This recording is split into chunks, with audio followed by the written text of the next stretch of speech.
ஹாய்ங்க. Sunday evening இன்னைக்கு பார்த்தீங்கன்னா, ஏர் ஃப்ரையர்ல previous வீடியோவிலே பார்த்தீங்கன்னா வந்து ஃப்ரெஞ்ச் ஃப்ரைஸு இந்த மாரியெல்லாம் செஞ்சு ட்ரை பண்ணியிருந்தேன். இப்ப பார்த்தீங்கன்னா, ஃபேஸ் பேக் பவுடர் ரெடி பண்ணலாம் அப்படின்னு சொல்லிட்டு, இது எந்த அளவுக்கு ஒர்க் அவுட் ஆகும்ன்னு சொல்லிட்டு ட்ரை பண்ணேங்க. தக்காளியில பார்த்தீங்கன்னா, ரவுண்ட் ரவுண்ட் ஸ்லைசஸா கட் பண்ணி வச்சிருந்தேன். பீட்ரூட்டும் பார்த்தீங்கன்னா, ஃபர்ஸ்ட் பார்த்தீங்கன்னா ரவுண்ட் ரவுண்டா கட் பண்ணியிருந்தேன். பட் அதோட டென்சிட்டி ஜாஸ்தியா இருந்துச்சுங்கிறனால, அப்புறம் கொஞ்சம் நீள நீளமா நம்ம ஃப்ரெஞ்ச் ஃப்ரைஸ்க்கு கட் பண்ற மாரி நீள நீளமா கொஞ்சம் குட்டி குட்டியா கட் பண்ணிட்டேன். அப்புறம் பப்பாளி பார்த்தீங்கன்னா, நல்ல பெரிய பீஸஸா போட்டுட்டேன். ஆ அது எப்படி வரும்னு எனக்கு ஃபர்ஸ்ட்டு தெரியல. ஸோ ட்ரைங்கிறனால பெருசா போட்டுட்டேன் நானு. அதுக்கப்புறம் பார்த்தீங்கன்னா, பப்பாளி வந்து ரொம்ப பெரிய பீஸா கட் பண்ணிட்டங்காட்டி, அ அதை கொஞ்சம் கடைசியா போட்டுக்கலான்ட்டு வச்சுட்டேன். ஃபர்ஸ்ட்டு அதுவும் இந்த பப்பாளி பார்த்தீங்கன்னா, இது எங்க தோப்பு பப்பாளி. அ ஹைபிரிட் தான். சீட்லெஸ்ஸுங்க. சீடே இருக்காது. பப்பாளி பார்த்தீங்கன்னா, ரொம்ப ஸ்வீட்டாவும் இருக்காது. அப்புறம் ரொம்ப ஸ்வீட்லெஸ்ஸாவும் இருக்காது. அளவான ஸ்வீட்டா நல்லாருக்கும் சாப்பிடறக்கு. ஸோ, அதனால இந்த மாரி ஃபேஸ் பேக் ரெடி பண்ணி வைப்போம் அப்படின்னு சொல்லிட்டு பப்பாளி எல்லாம் கட் பண்ணேன். அது கடைசியா எப்படி வருதுன்னு நீங்களே பாருங்க. அடுத்து பார்த்தீங்கன்னா, தக்காளி இதெல்லாம் கட் பண்ணி வந்து வச்சாச்சுங்க.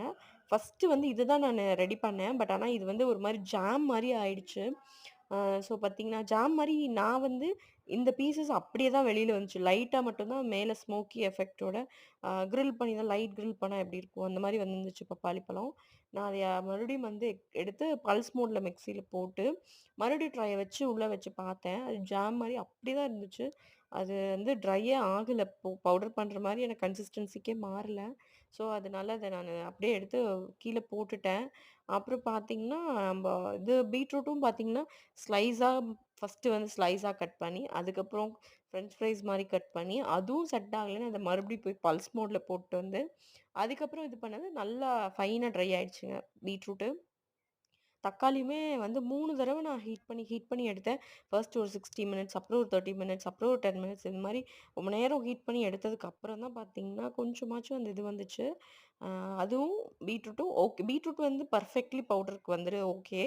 தக்காளி வந்து கொஞ்சம் இதா இருக்கு. மாய்ஸ்சர் கன்டென்ட்டோட இருக்கிற மாரி இருக்கு. அது பவுடர் பண்ணா தான் எப்படின்னு தெரியும். ஸோ ஒ ட்ரை நைட்டு ஃபுல்லும் விட்டுட்டு, அதுக்கப்புறமேட்டு ட்ரை பண்ணிக்கலாம் அப்படின்ட்டு தான் வச்சிருக்கேன். எந்த மாரி தான் வந்து ஸ்லைஸ் பண்ணி அடுக்கணும்னு நான் நெறைய வீடியோஸ் பார்த்ததுல சொல்லியிருந்தாங்க. ஸோ, அது மாரி தான் நானும் ட்ரை பண்ணியிருந்தேன். அ மத்த வீடியோ அவங்க சொல்ற மாரிலாம் உடனேலாம் நம்ம எதுவும் பண்ணிற முடியாதுங்க ஏர் ஃப்ரையர்ல. இந்த மாரி தான் வந்துருந்துச்சு டொமேட்டோவும், பீட்ரூட்டும் பாருங்க பப்பாளி பழம் இப்படி தான் வந்துருந்துச்சு waste. See you in another shots. Bye.